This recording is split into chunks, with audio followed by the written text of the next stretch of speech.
호세아 1장 10절부터 11절까지의 말씀을 저와 여러분이 함께 합독하십니다. 시작. 그러나 이스라엘 자손의 수가 바닷가의 모래같이 되어서 헤아릴 수도 없고 셀 수도 없을 것이며 전에 그들에게 이르기를 너희는 내 백성이 아니라 한 그곳에서 그들에게 이르기를 너희는 살아계신 하나님의 아들들이라 할 것이라.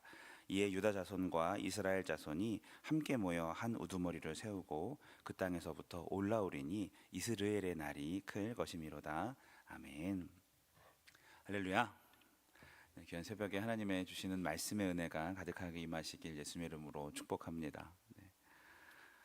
북이스라엘의 수도 사마리아 그리고 베델에 있는 성소들의 지도자들이 하나님을 섬기기를 저버리고 가나안의 다산의 신들을 섬기기 시작했습니다. 그래서 하나님께서 호세아를 부르셔서 책망하시고 또 심판을 말씀하시는 그런 장면이 오늘의 말씀입니다. 하나님을 떠나서 우상을 섬기는 것을 영적으로 간음했다라고 합니다. 그래서 하나님께서는 우리를 창조하셨을 때 우리와 부부관계처럼 말씀을 하셨어요. 그래서 성령이 우리 안에서 시기하시기까지 사모한다라는 말씀처럼 그런 그 부부관계의 배타성에 다른 것들이 끼어드니까, 우상들이 끼어드니까 그런 질투라는 단어가 성경에 나오게 되는 것이죠. 그래서 이 행음한 이스라엘에 대하여서 하나님께서 상징 행위로 호세아라는 사람을 불러서 사명을 주시는데 바로 결혼을 하라라는 것입니다. 누구였죠? 그 대상이 오늘 우리가 읽었던 고멜이라는 여성인데, 이 음란한 여인으로 성경에 나오는 이 고멜은 이 음란한 여인이라는 단어 자체가 다산신전에서 그 신전 창기를 하고 있는 여인을 의미합니다. 그러니까 그게 상징적인 표현으로 쓸 수도 있고 실제로 그 여인의 직업일 수도 있는 그런 상황인데요. 결혼을 해서 아이를 낳는데 첫째 아이들의 이름을 흩뿌리다라는 뜻의 이스르엘이라고 지었습니다. 이스라엘의 뜻이 뭐라고요? 흩뿌리다. 하나님께서 이스라엘이라는 나라를 어떻게 한다고요? 뿌려서 버릴 것이다라는 그런 뜻이겠죠. 굉장한 심판에 흩어버리겠다는 심판의 메시지입니다.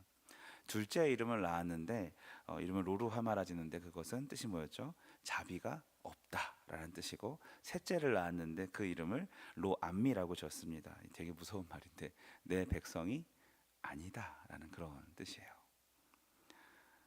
이렇게 이스라엘을 향한 연이은 심판의 메시지를 쭉 전하십니다. 호세아가 그것을 자녀를 낳고 이름을 지으면서 어땠을까요? 그렇게 하고 나서 갑자기 오늘 말씀이 바로 등장하는 것이죠. 갑자기 소망을 주십니다.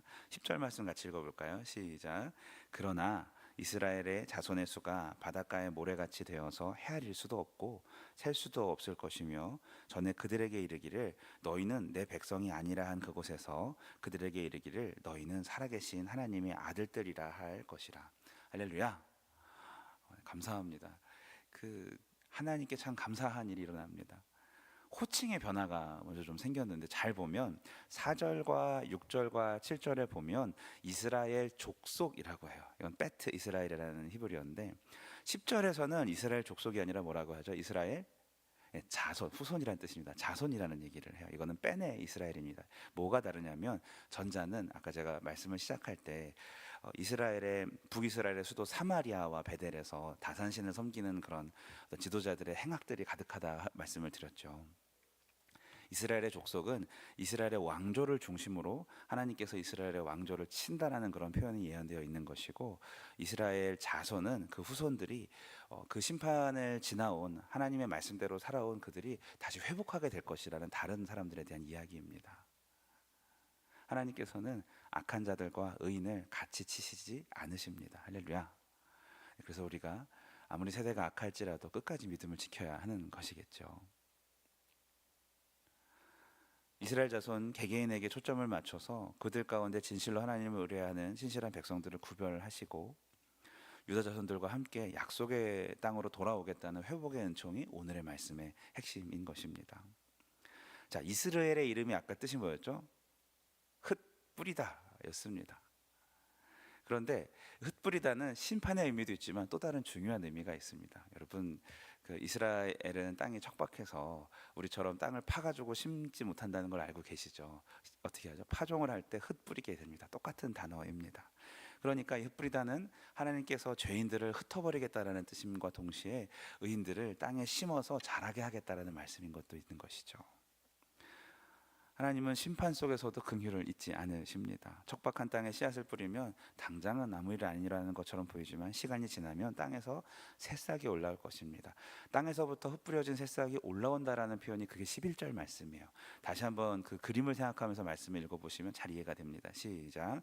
이에 유다 자손과 이스라엘 자손이 함께 모여 한 우두머리를 세우고 그 땅으로부터 올라오리니 이스라엘의 날이 클 것이미로다.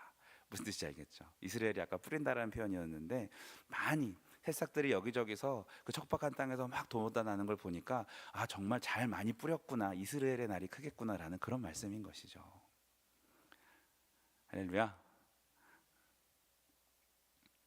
호세아 3장 1절을 보면요 이런 말씀이 있어요. 그 고멜이라는 여인에 대하여서 호세아가 얼마나 힘들었을까요? 근데 하나님이 이렇게 말씀합니다. 이스라엘 자손이 다른 신을 섬기고 건 포도과자를 즐길지라도 여호와가 그들을 사랑하나니 너는 또 가서 타인의 사랑을 받아 음녀가 된 그 여자를 사랑하라. 이스라엘 백성들이 어떤 죄를 짓고 그것이 나의 죄든 공동체의 죄든 죄를 짓고 지나갈 때 하나님께서는 그들을 향한 사랑을 변치 않으신다라는 말씀이겠죠. 우리가 살다 보면 굉장히 부족할 때가 많습니다. 또 내가 아닐지라도 우리 공동체가 하나님 앞에 죄송할 때도 많고요. 하나님은 그러나 그 사랑을 조금도 감하는 분이 아니심을 믿으시기 바랍니다. 어제 말씀에서 하나님께서는 반드시 그 말씀을 이루신다라고 다니엘서 말씀에서 드렸습니다. 그 과정이 연단의 고통이 있을지라도 지혜 있는 자는 순결하고 희게 자신을 구별하여서 하나님의 뜻을 깨달을 것이다 라는 말씀이었죠.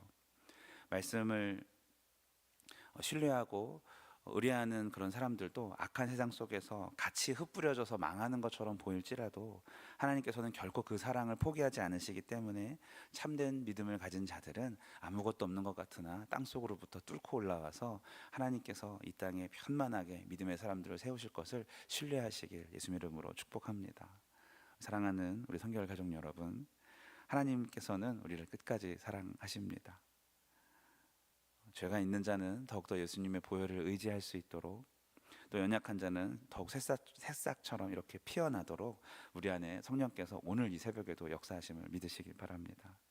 오늘 이 새벽 우리를 끝까지 사랑하셔서 아무리 절망이라도 회복을 말씀하시는 하나님을 더욱더 의뢰하시길 바랍니다. 재정적인 어려움이 있습니까? 자녀손들의 어떤 아픔들이 있습니까? 가정 가운데 참 끊지 못하는 죄들이 있습니까? 하나님 앞에 나아가서 구하실 때 하나님께서 깊은 사랑으로 우리들을 고쳐주실 것입니다. 심판은 심판으로, 그러나 의롭고 믿음으로 기도하는 자들에게는 응답으로 그 땅에서 그곳에서 새싹처럼 돋아나서 가득하게 하나님의 사랑을 증명하는 저와 여러분 되시길 예수님 이름으로 축원합니다. 기도합니다. 하나님 감사합니다. 귀한 말씀을 통하여서